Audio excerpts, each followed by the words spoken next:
Hey, MMK, we're back this week. I'd like to start out this week. You see, I'm sporting a new hat, and I'd like to say to my friends Jeff and Linda in Michigan, hey, y'all didn't have to send me this hat, but man, y'all don't know what it means to me. I love it. It was a surprise this week that come from FedEx, and I just wanted to get that off my chest to you. Love y'all and appreciate it very, very much. With that, hey, let's get into a few questions, Teresa. Okay. Edward Johnson. Which one of the Memphis Mafia guys were you the closest to? Edward, as I've talked about before, as far as close, all of the guys. I mean, from the time that I was born all the way up, uh, all these guys I was around. Like I said, they were like big brothers or uncles, if you may. Uh, Although, as we said over the years, there were some that we maybe spent a little more time with, but as far as picking one of the guys, that would be totally for me impossible because, like I said, I loved each and every one of them.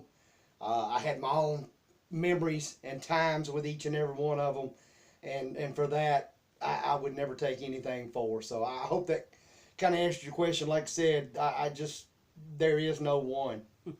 Okay, Sharon Matthews wants to know, do you ever get tired of people saying Elvis is alive and hiding? That's a kind of a yes and no. We'll as we've touched before, but I'll just tell you from the heart.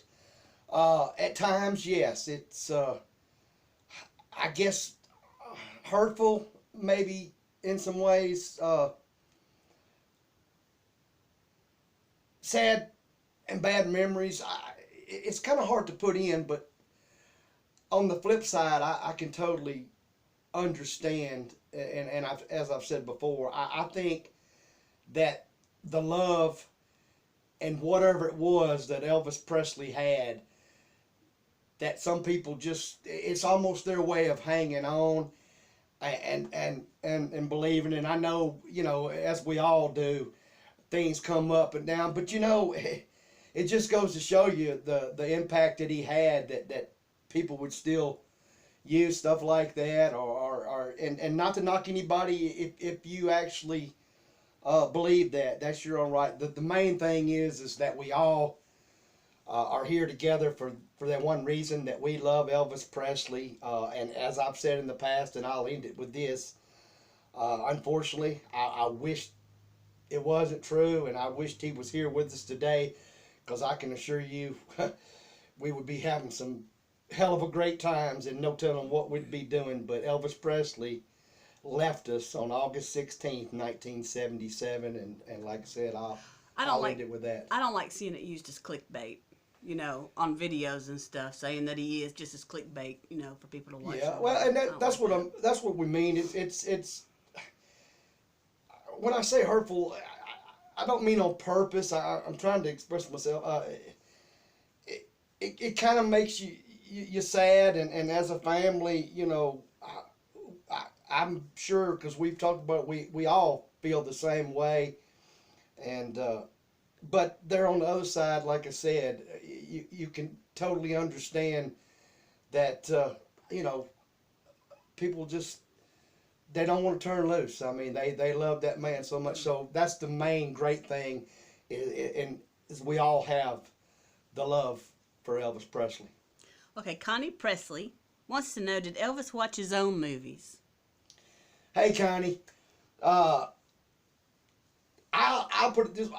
From what I understand from Mom and Daddy, he didn't. I mean, I'm not saying that he hadn't at one time or another, but just he didn't do it. And as far as being at Graceland and being around as a child and teenager, I never seen any of Elvis's movies or concerts or anything on the TVs or anything out there. So not to say that he probably did, but just not. I think like you're talking about, just watching them and over and over and over, or kind of critiquing them or something like that. I never knew of it. Okay, Terry Adam, tell us some about Vernon. Uncle Vernon he was a lot like Elvis. He had a great sense of humor. However, he was, in my opinion, a little different from Elvis. He more was on somewhat the business side and maybe, hope I explain it right, of the worrying, but you got to understand where they come from, and then to have come from nothing to have what they had and to keep it and carry on. I'm sure it was a stress and a struggle, but it was also kind of funny at times as a kid. I'll tell you one time he had cut back on the golf cart and us riding, as far as he narrowed it down to just us having one golf cart and all of us riding on that. And believe this or not, gas prices in the 70s, but he just thought, I guess it would be, less cost, and so he had us at one time all ride on one golf cart. However, we just wasn't happy with that, if you'd say, and so we kind of got to talking, all of us, Lisa, and then she didn't either, and it was more fun having several chasing each other. So we kind of boosted her up, if you may, and she actually went upstairs and woke Elvis up, which wasn't the thing to do. And that day, I think there was a phone call made. Long story short, in a short time, there was Earl Pritchett, Aunt Nash's husband, and Mike McGregor had come out and got some more golf carts out, fueled them up, and we went to riding from then on. I don't know exactly what Elvis said or did, but they were out, and from that point on, we always had several to ride on. Uncle Vernon too he would tickle, because I'd always, being at Grayson and you think this and that, and to watch him, he was just a normal man, and walk around, and it used to just kind of puzzle me to watch him be walking from the office or around on the grounds or something, and reach down and pick up a penny or a dime, and it just, to me, that was like, what difference does that make? But that's just the type of man that he was, and as I told you back, in the past, he would also pick up, and I told him one time before it got on to us about throwing the Pepsi bottles and 7-Up bottles out on the grounds, because they actually had, to put them back in the cases, because there was a deposit, that had to be paid on them. But as far as Vernon as a man, he was funny. He was always great to us, and very loving, caring person, especially for Elvis. So I hope that kind of answered your question on that. And Teresa, kind of want to get in and let her jump in here with me on it. I just want to say, hey, y'all, you don't know what it means to us when y'all send in the comments and the questions on the videos. Me and Teresa, you can jump in here. We spend a lot of our time at night reading and going over and talking back and forth of the comments that y'all make, and it means so much to us. We spend many a nights doing that, and we appreciate it. We appreciate y'all watching. Appreciate you subscribing and hanging there with us.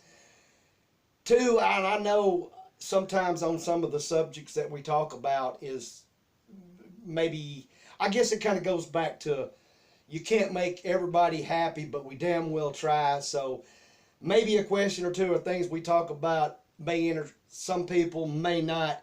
But hey, keep watching, because we're going to get around and try to answer everybody's question if possible, as much as we can. And like I said, from our hearts, I'd like to express, you don't know what it means. It means so much to us. And also I'd like to say, you notice the wall back here.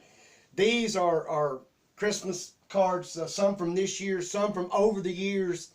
And me and Teresa save each and every one of them. A lot of times we'll just look over them. Like I said, you don't know what it means to us, and we appreciate your support.